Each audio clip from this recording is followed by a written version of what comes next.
خلاصہ کلام یہ ہوا کہ کئی لحاظ سے ثابت ہوا کہ دنیا میں اللہ تعالیٰ کے دیدار ناممکن نہیں ہے، ممکن ہے۔ نمبر 1، حضرت موسیٰ علیہ السلام نے دیدار کی دعا کی، اور نبی کبھی ناممکن چیز کی دعا نہیں کرتے، کیونکہ ناممکن کا سوال کرنا منع ہے۔ دوسری بات، اللہ تعالیٰ نے یہ نہیں فرمایا کہ اسے کوئی بھی نہیں دیکھ سکتا، بلکہ فرمایا تو مجھے ہرگز نہ دیکھ سکے گا۔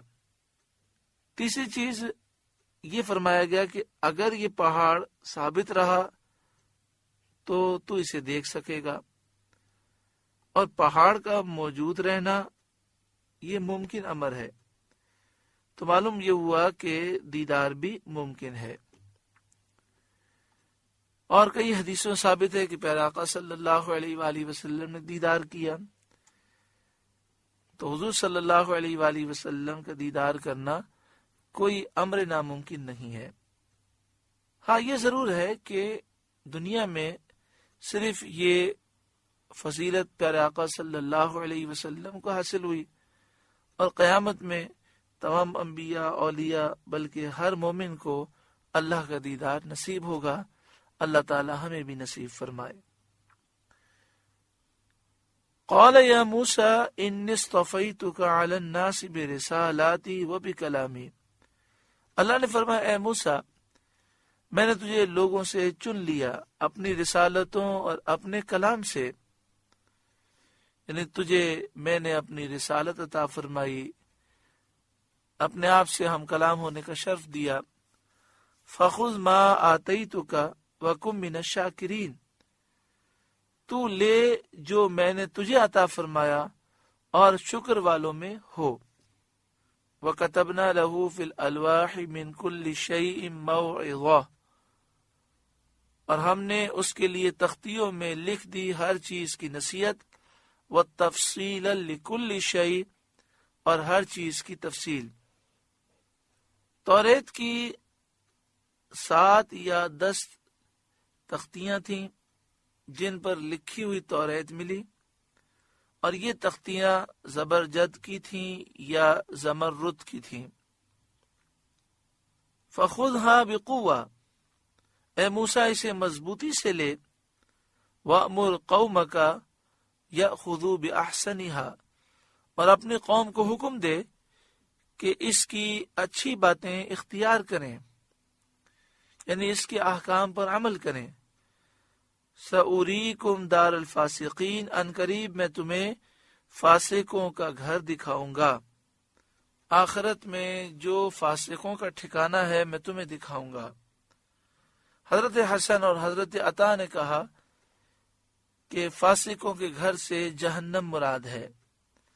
حضرت قتادہ کا قول ہے، معنی یہ ہے کہ میں تمہیں ملک شام میں داخل کروں گا اور گزری ہوئی امتوں کے منازل اور ان کے مکانات دکھاؤں گا جنہوں نے اللہ تعالیٰ کی مخالفت کی، تو پھر وہ ہلاک و برباد ہوئے، تاکہ یہ دیکھ کر تمہیں اس سے عبرت حاصل ہو۔ ایک قول یہ ہے کہ دار الفاسقین سے فرعون اور اس کی قوم کے مکانات مراد ہیں جو مصر میں ہیں۔ ایک قول یہ ہے کہ اس سے کفار کے منازل مراد ہیں، اور ایک قول یہ ہے کہ عاد و سمود اور ہلاک شدہ امتوں کے منازل مراد ہیں جن پر عرب کے لوگ اپنے سفروں میں سے ہو کر گزرا کرتے تھے۔ ان تمام اقوال کا خلاصہ یہ ہے کہ جن جن مقام پر کافروں کے آثار ہیں اور وہ کافر ہلاک و برباد ہوئے، یہ آثار لوگوں کے لیے عبرت ہیں۔ اسی طرح جہنم مومنین کو دکھائی جائے گی اور کافروں کا انجام دکھایا جائے گا۔ اس وقت مومنین کے دل ٹھنڈے ہوں گے کہ اللہ کے دشمنوں کو کیسی سزا دی گئی۔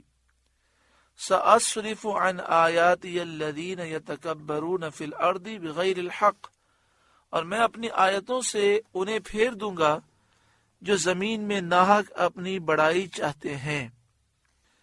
حضرت ذو النون علیہ الرحمہ نے فرمایا کہ اللہ تعالی حکمت قرآن سے اہل باطل کے دلوں کا اکرام نہیں فرماتا. بڑی اہم بات ہے. یہاں فرمایا سأصرف، ان قریب میں پھیر دوں گا، دور کر دوں گا میری آیتوں سے ان لوگوں کو جو زمین میں ناحق تکبر کرتے ہیں. تو جن کے دل میں تکبر ہوتا ہے اور جو اہل باطل ہوتے ہیں ان کے دل حکمت قرآن سے اور قرآن کی آیتوں کے نور سے محروم کیے جاتے ہیں. کیونکہ جس دل میں قرآن کی آیتوں کی حکمت ہو، آیتوں کا نور ہو، تو وہ دل روشن ہوتا ہے اور اس دل کو عزت ملتی ہے. اللہ تعالیٰ اس دل کو عزت نہیں عطا فرماتا جس میں تکبر، غرور ہو اور جو اہل باطل کا دل ہو. حضرت عبداللہ بن عباس رضی اللہ تعالیٰ عنہ نے فرمایا مراد یہ ہے کہ جو لوگ میرے بندوں کو تجبر کرتے ہیں، میرے بندوں پر ظلم کرتے ہیں اور میرے اولیاء سے لڑتے ہیں، میں انہیں اپنی آیتوں کے قبول اور تصدیق سے پھیر دوں گا تاکہ وہ مجھ پر ایمان نہ لائیں. یہ ان کے عناد کی سزا ہے کہ انہیں ہدایت سے محروم کیا گیا.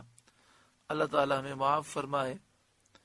ہمیں بار بار اللہ تعالیٰ کی بارگاہ میں توبہ کرنی چاہیے، اللہ کے نیک بندوں کا اکرام کرنا چاہیے اور بے ادبی سے دور رہنا چاہیے. کہ جو اللہ کے نیک بندوں کی بے ادبی کرتا ہے، جو تکبر و غرور کرتا ہے، جو بک بک کرتا ہے، بسا اوقات اس کا دل اتنا مردہ ہو جاتا ہے کہ پھر قرآن کا نور اس میں داخل نہیں ہوتا. وَإِن يَرَوْا كُلَّ آیَةٍ لَا يُؤْمِنُوا بِهَا، اور اگر سب نشانیاں دیکھیں ان پر ایمان نہ لائیں. ایسے دل مردہ ہو جاتے ہیں کہ ساری نشانیاں دیکھ کر بھی پھر لوگ ایمان نہیں لاتے. وَإِن يَرَوْا سَبِيلَ الرُّشْدِ لَا يَتَّخِذُوهُ سَبِيلًا، اور اگر ہدایت کی راہ دیکھیں اس میں چلنا پسند نہ کریں. یہی تکبر کا نتیجہ ہے کہ متکبر شخص ہدایت کی راہ دیکھ کر بھی اس پر چلتا نہیں ہے، نشانیاں دیکھ کر بھی ایمان نہیں لاتا. وَإِن يَرَوْا سَبِيلَ الْغَيِّ يَتَّخِذُوهُ سَبِيلًا، اور گمراہی کا راستہ نظر پڑے تو اس میں چلنے کو موجود ہو جائیں.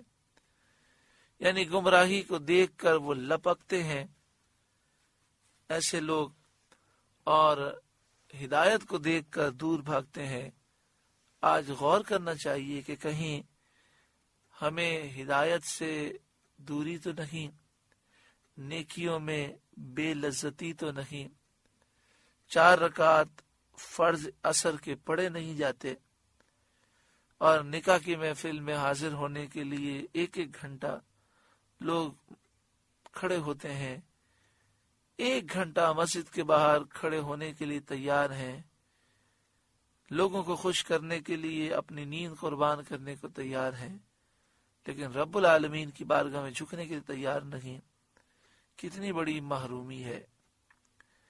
ذالک بانہم کذبوا بآیاتنا، یہ اس لیے کہ انہوں نے ہماری آیتیں جھٹلائیں، وکانوا عنہا غافلین، اور وہ ان سے بے خبر بنے. والذین کذبوا بآیاتنا، اور جنہوں نے ہماری آیتیں جھٹلائیں، ولقاء الآخرۃ، اور آخرت کے دربار کو جھٹلایا، حبطت اعمالہم، ان کا سب کیا دھرا اکارت گیا، سارے ان کے اعمال برباد ہو گئے، دنیا میں جو کوششیں کی سب برباد. هل یجزون الا ما كانوا یعملون، انہیں کیا بدلہ ملے گا مگر وہی جو کرتے تھے. انہوں نے برے کام کیے تو ان کے لیے تباہی اور بربادی ہے. سورہ اعراف کا 17واں رکوع مکمل ہوا.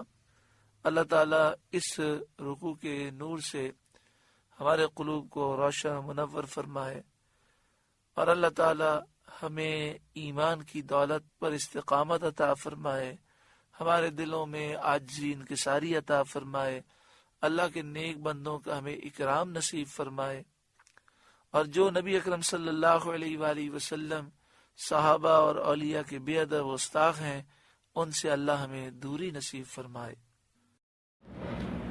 آپ سے گزارش ہے کہ قرآن کے اس پیغام کو آگے پہنچا کر ثواب جاریہ حاصل کریں۔